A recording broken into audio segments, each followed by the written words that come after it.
Oh, you gotta be kidding me. What? It needs a 9-volt battery.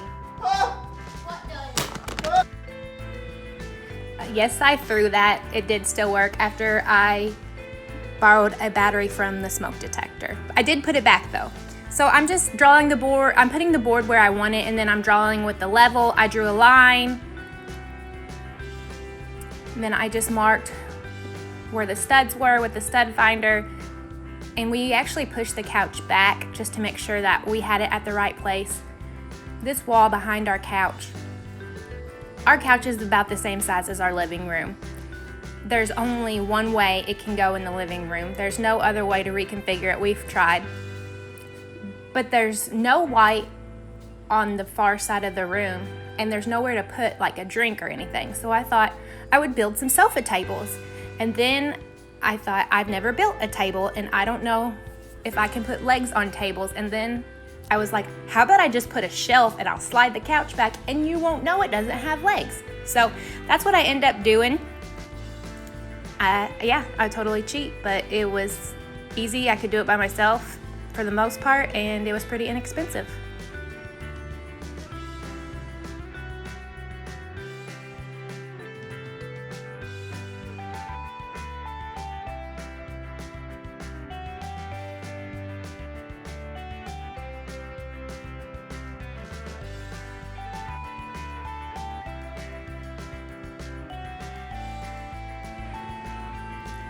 I didn't want the table to go across the window, and I let the little space on each side so the curtains could hang down and not bump into the shelf.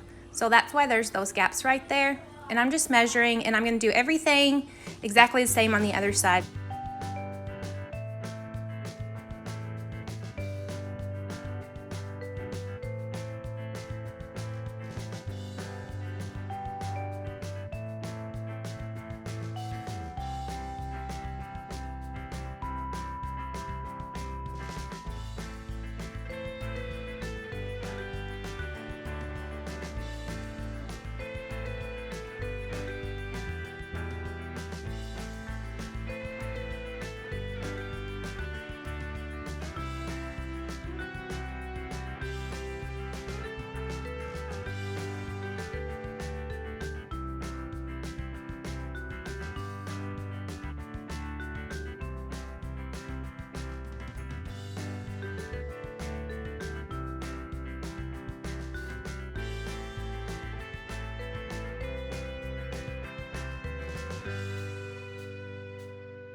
So I try to only do projects that I can do by myself and that don't require the help of anyone else. I'm not super handy, but I can do a few things from watching YouTube videos.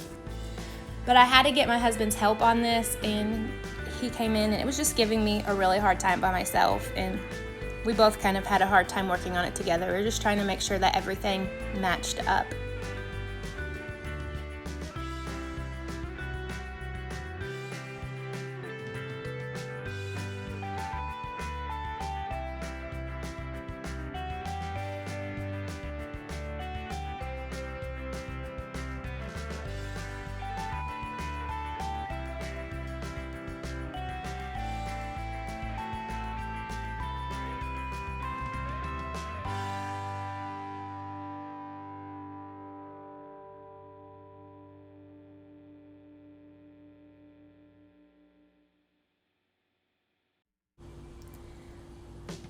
And the shelf was on. I did not completely screw them down yet because I'm going to paint them, but I have a big mess to clean up.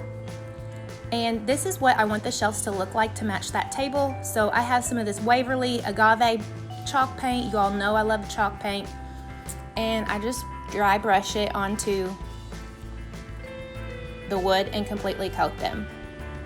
Just like you would paint something normally. So I don't know why I'm telling you how to do that, but that's what I did. So I didn't wash out that paintbrush. I just used that same paintbrush to apply the antique wax.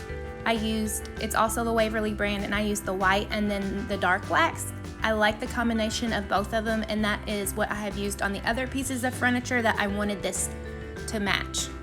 So there's no rhyme or reason, there's no right or wrong way to do it. You just do it. And if you mess up, you can fix it. Chalk paint is so forgiving, and it looks aged. I just love the way that it looks. This is so easy. You guys can do this. I got the board from Lowe's and they cut it in half for me, and so I spent about $21 to make this project because I already had the paint on hand. There's the finished boards while they're drying. And then here they are in the space. We were able to put a lamp over there in the corner, and then just able to set a few more decorations out and some pictures. And then there's a place for people to put drinks, or sometimes I keep my reading glasses there too. So thank you all so much for watching. I'm so glad you stopped by, and I will catch you next time. Bye.